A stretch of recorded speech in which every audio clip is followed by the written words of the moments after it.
But to imply that this was caused by a miracle from Jesus, he's just essentially appealing to ignorance here. And he's twisting the facts, preying on their ignorance to get them to believe that the shroud is actually the shroud of Jesus. And I think it's very manipulative and, yeah, gross.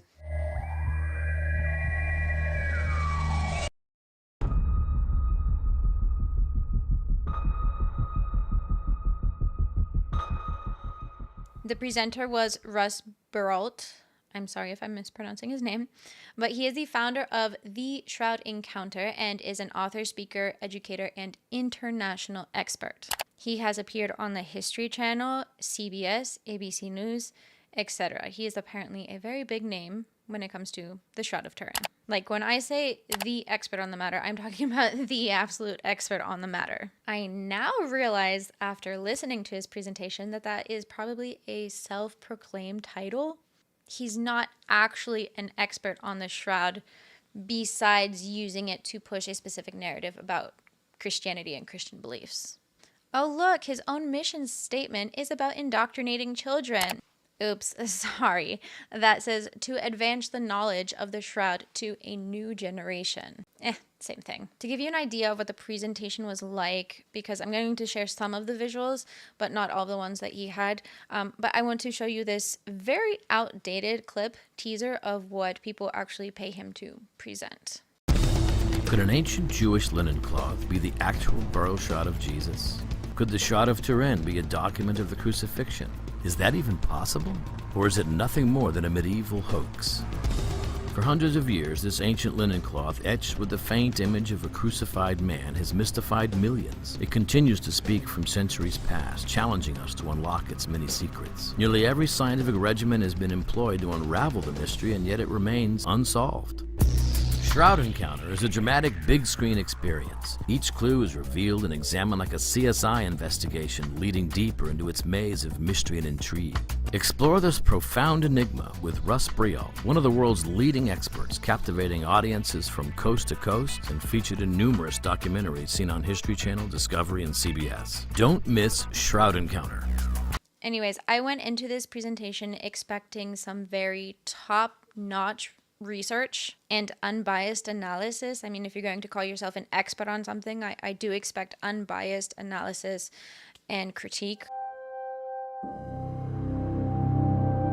I mean, think about it. We're still looking for Noah's Ark. Haven't found it yet. Maybe sightings, I suppose, but hasn't been excavated as far as I know. Still looking for the Ark of the Covenant, the box that contained the stone tablets. Haven't found that yet either. Yet the burial shroud that has wrapped the crucified and risen Son of God could be sitting in a medium-sized church right now in northern Italy, and the world at large barely knows about it. It seems like he hasn't heard of Ron Wyatt and all the things that he discovered. But again, why bring up all of these fantastical items when, again, doing a program and event essentially called CSI Jerusalem? It's like mentioning that, well, we haven't found Poseidon's trident yet. We haven't found Thor's hammer yet. So this could also be the miraculous shroud of Jesus who resurrected. We're talking on the same level here. This is crazy. You see, no matter how much science we apply to the shroud, we can never prove it absolutely to be, in fact, the burial shroud of Jesus. We can't do it. You know why? Because we don't have the DNA of Jesus to match it up with anything we might extract from the shroud. I mean, exactly this. We can't prove it to be from Jesus. Period. We don't have Jesus' DNA to compare it to anything. This is right. We should have started here, ended here. That's pretty much it. But here's what we can do. We can prove what it's not. I mean, yes, this makes sense logically, but the issue is that none of the evidence that he will go on to produce proves that it's not an artist's work. He misrepresents data, ignores other plausible options, and heavily implies that a miraculous conclusion is the most logical. This is a textbook example of arguing from ignorance and confirmation bias. We're going to go through some of his alleged evidence, and I'll provide examples of things that he overlooks or misinterprets or misrepresents. And keep in mind that the miraculous is almost never the most logical conclusion, especially when we're talking about antiquities and we have stories of the miraculous all the time. Accepting the miraculous is not the most probable and oftentimes nor the most logical conclusion here. Is it possible?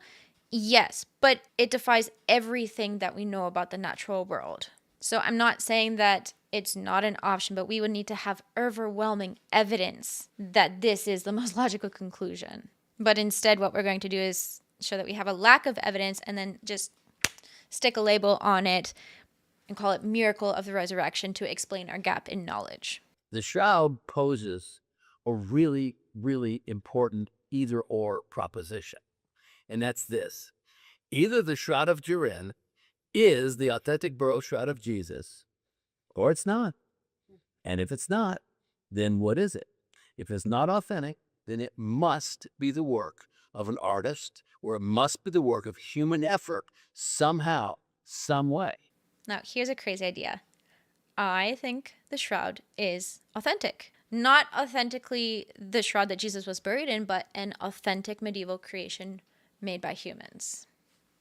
And the rest then goes on to talk about the large Shroud of Turin research project that went in 1978 to do research on the shroud in Italy. And I am summarizing here because he went on and on about how impressive it was, how many people went. You can read the Wikipedia page if you're interested. But he just inflates it a lot and misrepresents the data. So we're going to jump in here. And so you got to think about this. 5 days and nights, 120 hours. All this gear, it can't possibly be that hard to figure out whether something's the work of an artist or not. But apparently it is, because here's the quote from Tom Dumahalle, who was a nuclear physicist. We all thought we'd find it was a forgery and would be packing our bags in a half an hour. We still haven't figured it out. All right, let's stop right there. First, what does a nuclear physicist know about medieval relics? Or even, let's say it's not a medieval relic. Let's say it's from first century Judea. What does a nuclear physicist know about first century Jewish burial customs and burial shrouds? What is he doing there? He went for logistics, if you're curious, but why are we taking his opinion, his quote, as somehow evidence that this is authentic? And I'll tell you why. Because it fits Russ's narrative. That's why. And him saying that we haven't figured out what it is yet or how it was made yet doesn't mean that it's the actual burial shroud of Jesus. Just because we don't know exactly how it was made doesn't mean it's a miracle. It doesn't mean it actually belonged to Jesus. It just could be that we don't know the specific exact method that the artist used yet. And there have been lots of speculations and recreations of the shroud. So there are attempts at figuring it out, but we can't be 100% sure about what they used. And that's okay. But it doesn't mean it's miraculous. John Heller, one of the blood chemists and avowed agnostic, says this: I was convinced it was a forgery, but now there's no question in my mind that there was a scourged, crucified man in the shroud. Funny thing about this, okay, I cannot find this quote. If you guys can find it, please share it with me, but I cannot find this exact quote.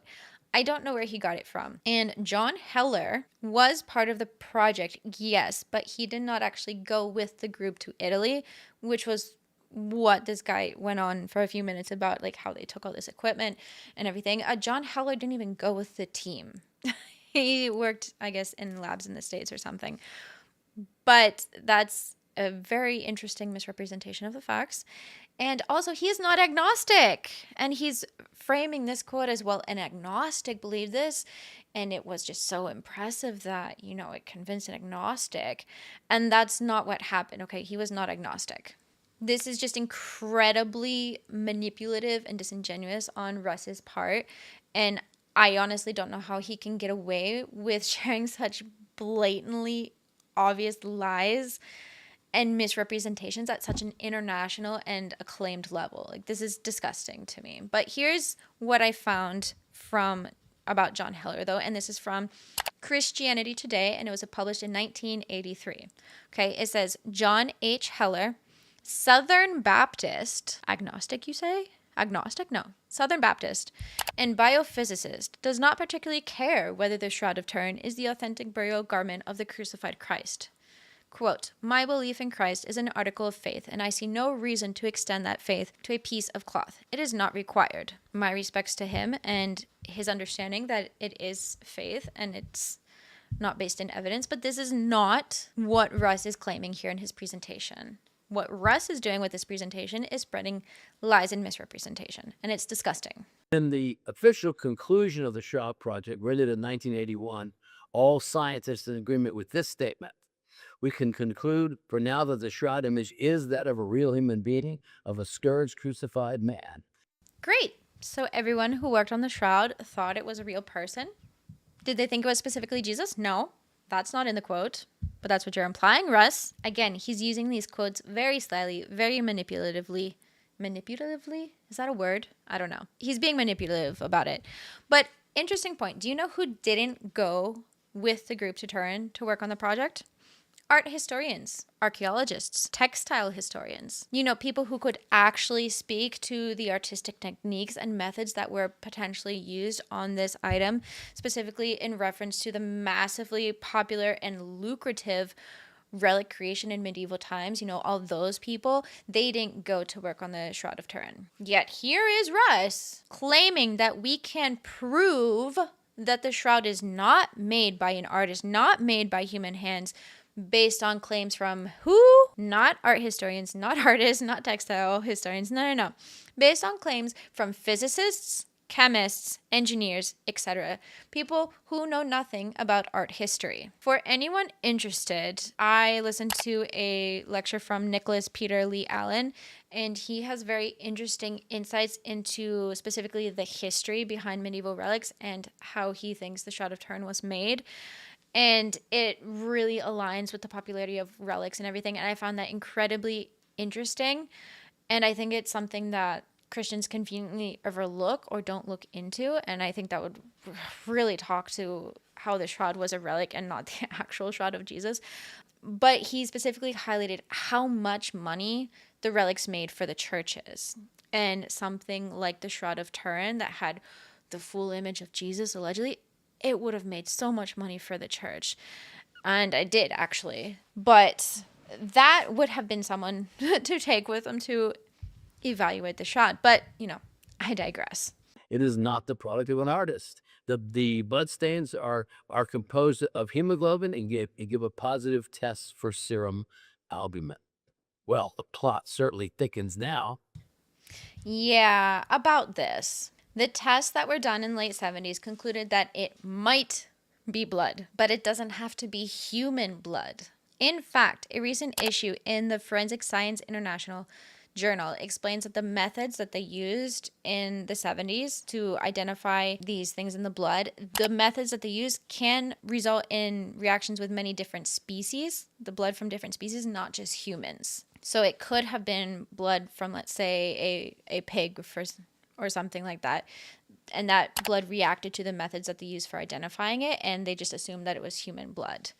The methods were not perfect that they used in the 70s, and Russ is treating them as if they are all conclusive. And this issue actually just came out in December 2025 talking about this. And yes, it came out before Russ gave this presentation. And no, I don't think he read it. I don't think he would, honestly, at this point, read anything that would contradict with his opinion and his view on the Shroud of Turin. I mean, he's been pushing it for decades. Why go against it? But it's very important to consider these articles that are coming out saying, hey, that investigation done in the 70s, it wasn't all inclusive. The methods were flawed. And we need to talk about this because these lies are being pushed, right? But keep this study in mind because we are going to come back to it. And so here we see the backing cloth here. It's a much brighter cloth, and yet even this is 500 years old. It's a standard 1-to-1 pattern weave. So you accept that that cloth is 500 years old, but you don't accept the dating for the shroud itself. Okay, great. And we see the shroud stitched to the backing cloth. But notice how this much heavily yellow, darker cloth here is a very distinctive 3-to-1 herringbone pattern weave. It's expensive and therefore rare. We don't find it a lot. but it also adds a lot of strength and durability, and maybe one of the reasons why the shroud has lasted as long Yeah, as it has, simply probably. because of the way that it was woven. But everything about the manufacture of the cloth is doable in first century Doable. using first century loom technology. Okay, a lot to unpack here. Remember how I said that there were no textile historians that went with the team that worked on the shroud in the 70s? Yeah, if there would have been textile historians there, I would bet you a significant amount of money that they would have immediately called out that the textile was not from first century Judea. But did you catch what Russ tried to do? He said it was doable in the first century. Doable doesn't mean common or even probable. In fact, he specifically highlights that the shroud was expensive and rare, two things that were not expected in Jewish burials. In my, again, very brief research that I did about Jewish burial customs of the time, it emphasized modesty and simplicity in the cloths that they wrapped their dead in. Archaeological finds, which again we should have started with, but they include plain linen shrouds. They don't include these expensive, rare cloths. And if you're thinking, well, Joseph of Arimathea had money, then he would have wrapped Jesus in an expensive shroud. No, even those who had money for burials didn't use such decorative weaves. So yes, while it may have been doable, it's almost ridiculous to say that Jesus would have buried in such a luxurious garment, if he was properly buried at all, mind you. Image of the man is a purely superficial phenomenon affecting only the top 1 to 2 microfibers, not threads, microfibers. And so let me give you some, and let me just back up and just say each thread is composed of about 200 microfibers. So that means that if this penetrates only the top 1 to 2 microfibers, then the image resides only on the top 1% of a single thread. The closer you get to the shroud, the less detail you see. To the point, if you get closer to the 6 feet, the image disappears. You can't see it. You can see the bloodstains, but you can't see the image. But the closer you get to a painting, the more detail you see. Yeah, so as an artist myself, I don't get this argument at all. The closer you get to a painting, the less you see of the big image. Yes, you're going to see details of a brushstroke, but you're not going to see the image. You're going to literally get up close and you can't see the big image. And same with the shroud. Up close, you don't see the big image. I mean, it's massive. What are you talking about? I don't understand how this argument holds up, to be honest. We see some yellowing on the top 1 to 2 microfibers here.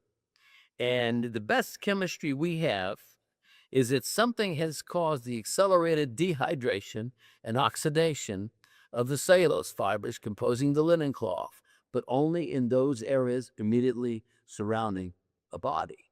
So in other words, something has caused the discoloration of the cloth with something has interacted with the cellulose of the flax fibers, not because of any substances applied to the cloth as an alleged artist. The beginning of science really began over 100 years ago. I literally cannot. I think it's absolutely fascinating what he's saying, that the color's only on the top 1 to 2 microfibers. Yes, that's very interesting. But I am at a loss for words. He completely rules out that any substance could have caused the oxidation and dehydration. That's ridiculous. How can you rule out literally thousands of different substances that could have been used? Just because we don't know the method doesn't mean that it didn't happen by human hands.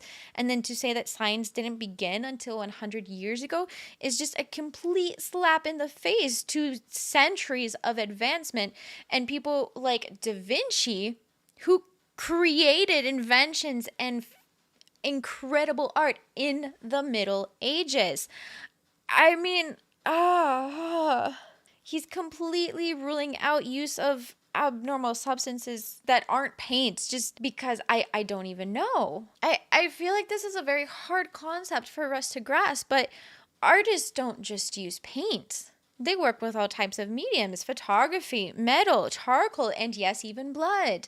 I mean, let's use Leonardo da Vinci as an example. You know, he was an artist from the Middle Ages around when the shroud was dated, and he used unconventional items in his art. They have allegedly found DNA in some of his pieces, and they've also found rare materials that he used that we don't fully know how he created his pieces. And so, just because we don't fully understand his artistic process doesn't mean that it is the product of some miraculous event. And since we know of somebody like Da Vinci who was so innovative and revolutionary in his art methods, that means that it is completely possible that somebody like Da Vinci could have also done amazing things that we just don't know about. The shroud is incredible how it was done, yes, but that doesn't mean it is absolutely impossible to be done with human hands. Maybe someone just explored with techniques and materials that we aren't fully familiar with yet and produced the shroud. This is not completely out of the picture.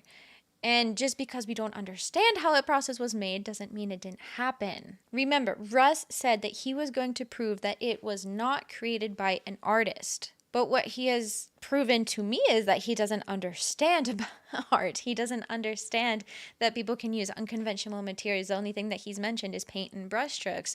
That's what he's proven to me, and a lack of an understanding of art history. But to imply that this was caused by a miracle from Jesus, he's just essentially appealing to ignorance here. Well, we don't know the exact method, so what's the logical conclusion? Jesus resurrected from the grave. That is an appeal to ignorance, and it's not doing what he set out to do, which is prove that it was not done by an artist. It's not doing that. When the shroud was photographed for the very first time, the image on your left is the image as it appears to the natural eye, and it's kind of vague and blurry and indistinct. On your right, however, is the image as it appears in a photo negative, and there's a transformation here that takes place that should not logically take place. Logically, it should not logically take place. Why? Because he says so. Does the image appear so much clearer in the photo negative? The only explanation is that the image that's on the cloth itself, on your left here, must be a negative image to start with. The only explanation? Therefore, what shows up in a photo negative when you reverse the light values is a positive image. And then when you look at it in a full body image, I mean, that's remarkable. I mean, that looks like an X-ray. Yeah, I mean, it's impressive. It's interesting, of course, but no, it doesn't look like an X-ray. There's no internal anatomy. It's just shading on an image that our brain interprets in a certain way. What is actually happening with this photographic negative is that the original image is so faint and low contrast. And so when we invert the image, it's easier for our brains to see and fill in the details because it makes the details more clear. That's what's happening here. There's no only explanation here. That doesn't exist. But even if it does have to be in the photo negative, let's grant that. That still doesn't mean it was a miracle because researchers have explored the possibility of rudimentary photography with elements available in the medieval times. Like this isn't rocket science here. There are other possibilities that he is just completely overlooking. And again, I have to come back to Da Vinci. He was designing and inventing planes centuries before we actually had planes get off the ground. It is not crazy to think that there were some rudimentary photography processes going on. It's not crazy. It is extraordinary that could have been happening, but it's not completely improbable. And I think there would be a higher probability of that occurring than someone rising from the dead. Just saying. And I don't know, maybe instead of implying that people in the 1300s were idiots and shitty artists, and that the only possible explanation could be a resurrection, a miracle, let's potentially explore other options. Maybe another option could be that someone was experimenting with painting in the inverse. Now, this is at the Brooks Institute in California, Santa Barbara. They were commissioned to do all the photography for the Shroud Project. And what they're trying to determine is what parts of the body would be in direct contact with the cloth, what parts of the body would be separated, perhaps by a millimeter up to 4 centimeters, and the image is still there, except lighter. So the closer the cloth is to the body, the darker the image. The farther from the body, the lighter the image. So in other words, the shroud seems to contain distance information. Imagine that. Distance information existing in art. Has this guy ever seen shading? I don't know. Like, there are other explanations for the shroud having distance information than that it was physically covering a dead person's face and then that dead person let out light when it was miraculously risen from the grave. Like, there are other explanations that we could explore. Distance information isn't, I don't know, it's not that good of evidence. People shade, people make shadows. Like, it could have just been shaded to show that this was further away from the cloth and this was closer. This isn't a this isn't a crazy idea, you know. Artists do this all the time. What about the blood? Is it just paint, and or is it actual blood?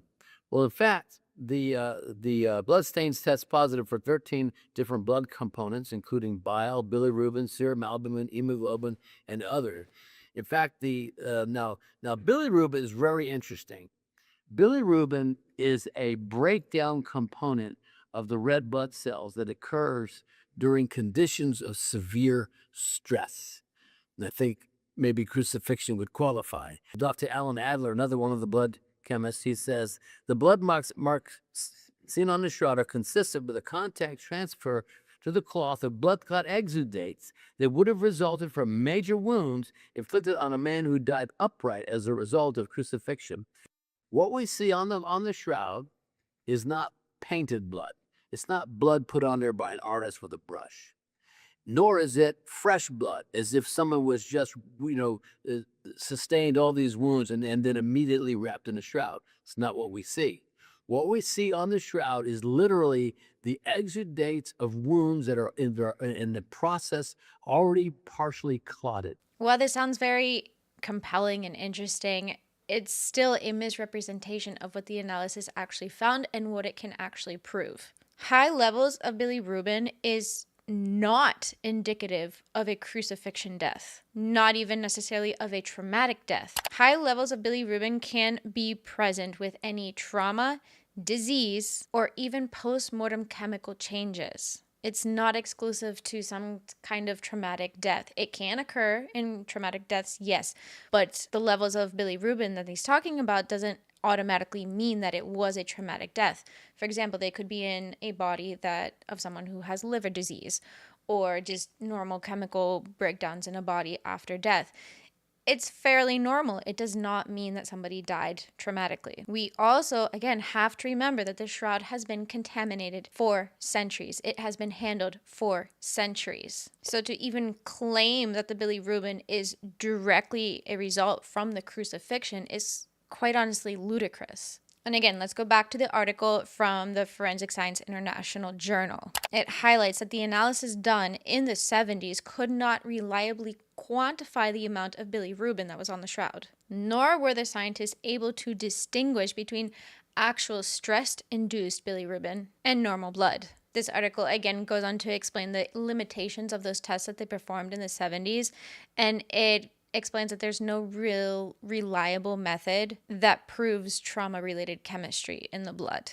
That doesn't exist. So all these claims that Russ is making that this is clearly from a crucified man, clearly from somebody who was killed standing upright, those are inflated claims. Those are false claims. They are not backed by the actual data. And I also think that he is preying on the ignorance of the audience members, people who probably don't even know what bilirubin is, and just throwing out these big scientific words and saying, well, this blue, blue, blue, blue, that nobody is going to know what it is, exists, and that the scientists said that it proves something, and the people are just going to eat it up because they don't know any better. And he's twisting the facts, preying on their ignorance to get them to believe that the shroud is actually the shroud of Jesus. And I think it's very manipulative and, yeah, gross. So now Russ is going to go point by point over what he's already talked about, and I'm going to go point by point on how he's wrong and how there could be other possible explanations for what is happening.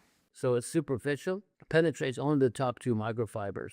Many different chemical reactions could have occurred to cause that. A great burst of light from a resurrection is not the only explanation here. There's no directionality, such as with brushstrokes. Not all artists use brushstrokes or even conventional materials.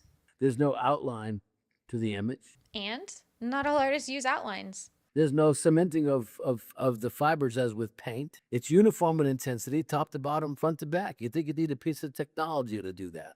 No, you don't need technology to do that. There are many chemical and physical processes that could occur that only affect the top layers of the cloth. There's no variations in density as with known artworks.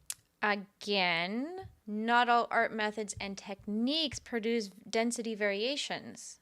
There's no capillary action. We could still consider chemical reactions, scorch marks, airborne particles. There are so many options just being overlooked here in his supposed explanation of proving everything it's not. No evidence that any liquids were applied to bring forth the image. We don't need liquid. Dry media also works. And also, just a reminder, as we mentioned, in John it says that 75 pounds of a spice mixture was put on Jesus' body.